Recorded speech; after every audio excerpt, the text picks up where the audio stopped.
আসসালামু আলাইকুম। সবাইকে স্বাগত জানাচ্ছি আমাদের হাতে থাকা সর্বশেষ আন্তর্জাতিক সংবাদে। আপনাদের সাথে আছি আমি আফনান করিম। শুরুতেই সংবাদ শিরোনাম। গাজায় পুঁতে রাখা বোমায় প্রাণ গেল 2 ইসরায়েলি সেনার। ফোন করে নিয়ে হত্যা করা হয় হিজবুল্লাহ কমান্ডারকে। হিন্দুদের ওপর হামলা নিয়ে যেভাবে ভুল তথ্য ছড়িয়েছে উগ্র ডানপন্থীরা, বলছে বিবিসি। 5 ক্ষেত্রে সংস্কারের পর নির্বাচন, বিদেশি কূটনীতিকদের জানালেন ডক্টর ইউনুস। আর জি কর সহ আশপাশের এলাকায় জমায়েতে নিষেধাজ্ঞা, সাবেক অধ্যক্ষকে জিজ্ঞাসাবাদ।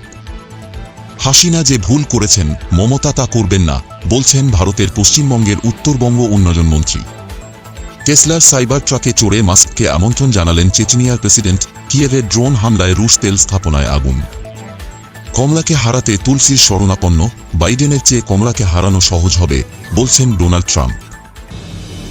ফিলিস্তিনের গাজা উপত্যকায় রাস্তার পাশে পুঁতে রাখা বোমা বিস্ফোরিত হয়ে দখলদার ইসরায়েলের 2 সেনার নিহত হয়েছে। গতকাল শনিবার সন্ধ্যায় মধ্য গাজার নেতজারিন করিডোরের পাশে এ ঘটনা ঘটে বলে জানিয়েছে ইসরায়েলি প্রতিরক্ষা বাহিনী। ইসরায়েলি সংবাদ মাধ্যম টাইমস অফ ইসরায়েল জানিয়েছে, ইজাহাক পেলেজ সেনাবাহিনীর একটি বহরকে নেতৃত্ব দিয়ে গাজার জেইতুনে যাচ্ছিলেন। ওই বহরে সেনাদের জন্য যুদ্ধ সরঞ্জাম ছিল। অপরদিকে মোরদেচাই ইসুফ ওই বহরের একটি গাড়ির চালক ছিলেন। গাড়ি নিয়ে যখন তারা যাচ্ছিলেন, তখন গাজার মধ্যাঞ্চলে নেতজারিন করিডোরের পাশে পুঁতে রাখা বোমা বিস্ফোরিত হয়। এতে এ 2 জন নিহত ও বাকিরা আহত হন।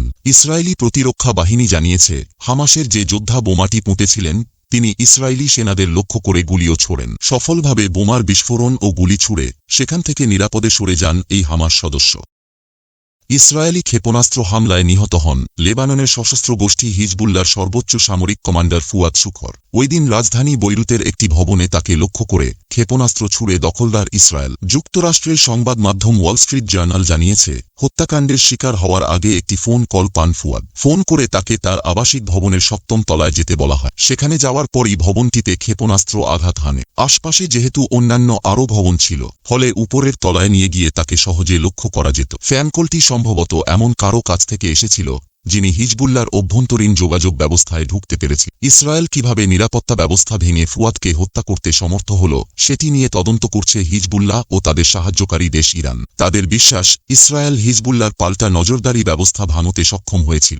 এদিকে ছাত্র জনতার আন্দোলনের মুখে গত 5 আগস্ট প্রধানমন্ত্রীর পদ থেকে পদত্যাগ করে দেশ থেকে পালিয়ে যান শেখ হাসিনা। তার পালিয়ে যাওয়ার খবর ছড়িয়ে পড়ার পর দেশের বিভিন্ন স্থানে অগ্নিকাণ্ড এবং হামলার ঘটনা ঘটেছে। কিন্তু একদল উগ্রপন্থী এ ঘটনাকে সাম্প্রদায়িক হামলা হিসেবে বর্ণনা করে অনলাইনে মিথ্যা তথ্য ছড়িয়েছে। ব্রিটিশ সংবাদ মাধ্যম বিবিসির অনুসন্ধানে এমন কিছু চিত্র উঠে এসেছে, যাতে বলা হয়েছে উগ্রপন্থীরা বাংলাদেশে হিন্দুদের গণহত্যা করা হচ্ছে, এমন অনেক ভুয়া তথ্য ছড়িয়ে মানুষের মাঝে ভয়ের সৃষ্টি করতে চেয়েছে। যারা এই ভুয়া তথ্য ছড়িয়েছে, তাদের মধ্যে স্টিফেন এক্সলে লেনন একজন। সামাজিক যোগাযোগ মাধ্যমে টমি রবিনসন নাম ব্যবহার করে এমন প্রচারণা চালানো এক্সলে লেনন ব্রিটিশ উগ্রপন্থী কর্মী। যুক্তরাজ্যে সংঘটিত দাঙ্গার সময় উত্তেজনা সৃষ্টিকারী পোস্ট দিয়ে সমালোচনার মুখে পড়েন তিনি। এখন বাংলাদেশে সংখ্যালঘুদের ওপর হামলা নিয়ে ভুয়া ভিডিও ছড়ানোয় যুক্ত ব্যক্তিদের সঙ্গে তিনি যোগ দিয়েছেন। সতর্কবার্তাও থাকছে তাঁর ভিডিওতে। সংখ্যালঘুদের ওপর মুসলিমদের হামলার দাবি সংবলিত বেশ কিছু ভিডিওর সত্য মিথ্যা যাচাই করেছেন বিবিসির গ্লোবাল ডিস ইনফরমেশন টিমের জ্যাকি ওয়েকফিল্ড ও বিবিসি ভেরিফাইয়ের শ্রুতি মেনন। তারা দেখেছেন অনলাইনে এ নিয়ে ছড়ানো অনেক ভিডিও ও দাবি ভুয়া। শেখ হাসিনার পতনের পর হিন্দুদের ওপর সহিংসতার যে ভুয়া তথ্য ছড়ানো হয়েছে, তা বাংলাদেশ ভারত ছাড়াও অন্যান্য প্রান্ত থেকে করা হয়েছে। এদিকে হিন্দুদের ওপর হামলা নিয়ে যখন অনলাইনে মিথ্যা দাবি ছড়ানো হচ্ছে, ঠিক তখন কিছু মুসলিম বিক্ষোভকারী মন্দিরগুলো পাহারা দেওয়ার সিদ্ধান্ত নিয়েছে।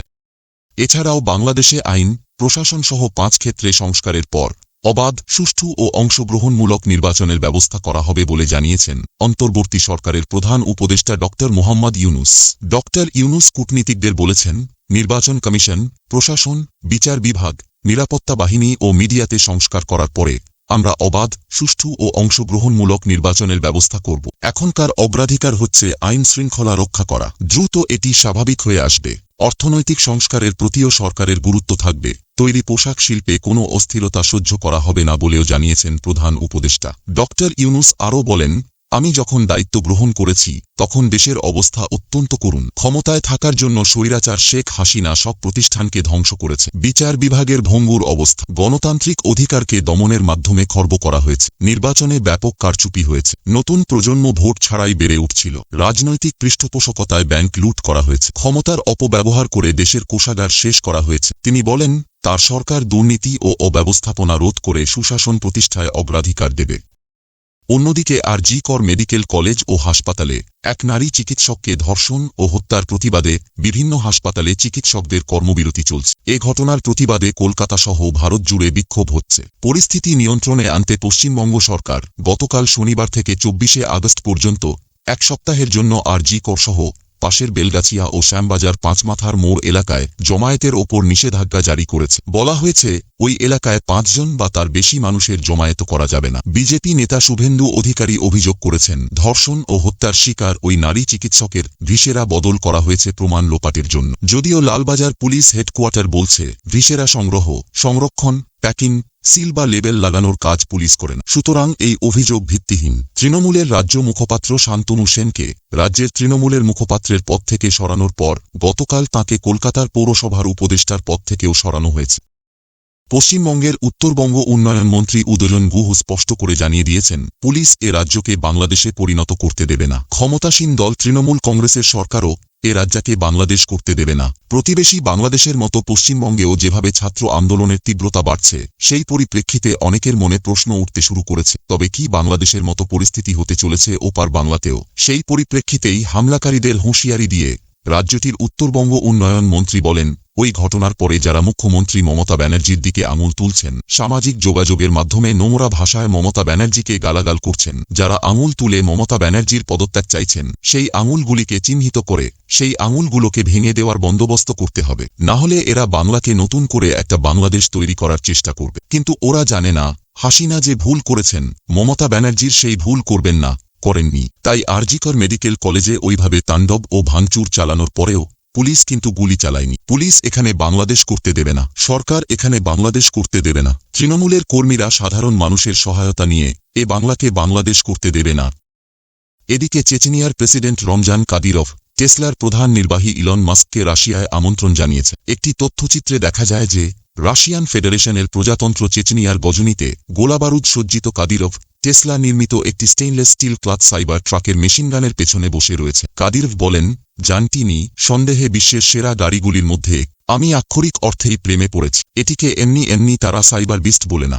আমি নিশ্চিত যে এই জন্তুটি আমাদের সৈন্যদের জন্য প্রচুর সুবিধা নিয়ে আসবে। কাদিরভ দাবি করেছেন যে মাস্কের কাছ থেকে ট্রাকটি পেয়েছেন তিনি। মাস্ককে চেচনিয়ায় আমন্ত্রণ জানিয়ে কাদিরভ বলেন, আমি মনে করি না রাশিয়ার পররাষ্ট্র মন্ত্রণালয় এ ধরনের সফরে আপত্তি করবে, এবং অবশ্যই আমরা আপনার নতুন উন্নয়নের জন্য অপেক্ষা করছি, যা আমাদের বিশেষ সামরিক অভিযান ইউক্রেনে শেষ করতে সাহায্য করবে।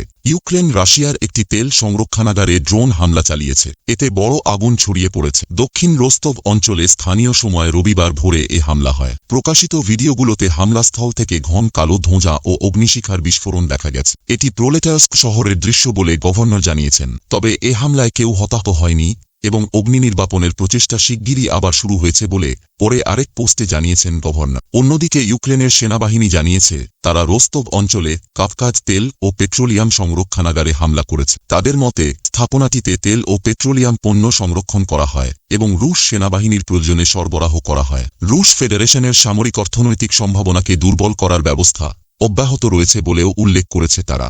এছাড়া রুশ প্রতিরক্ষা মন্ত্রণালয় বলেছে, তারা রোস্তভ অঞ্চলে 2টি সহ 5টি ইউক্রেনীয় ড্রোন গুলি করে ভূপাতিত করেছে।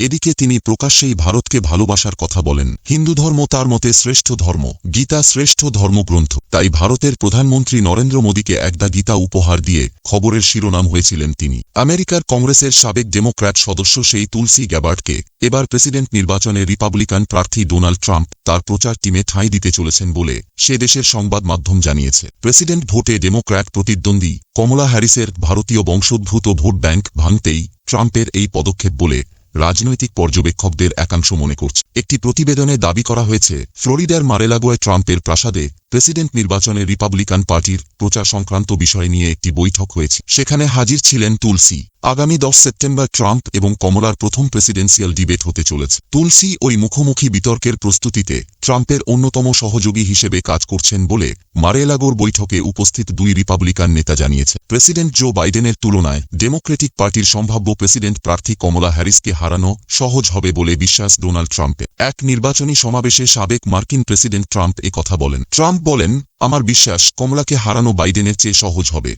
কমলাকে তিনি মৌলবাদী ও পাগলও বলেছেন। কমলার নানা নীতির কথা উল্লেখ করে ট্রাম্প তাকে চরম বাম হিসেবে দেখানোর চেষ্টা করেছে। কমলা এর আগে স্বাস্থ্য ও পরিবেশের জন্য ক্ষতিকর ফ্রাকিং নিষিদ্ধ করার ডাক দিয়েছিলেন। কমলা সম্পর্কে ট্রাম্প আরও বলেন, আপনারা কি তাঁর হাসি শুনেছেন? এটা পাগলের হাসি। টাইম ম্যাগাজিনের সর্বশেষ প্রচ্ছদে কমলার ছবি ছাপা হয়, সেটা নিয়েও বিদ্রূপ করেছেন ট্রাম্প। তিনি বলেন, আমি দেখতে তাঁর চেয়ে অনেক ভালো,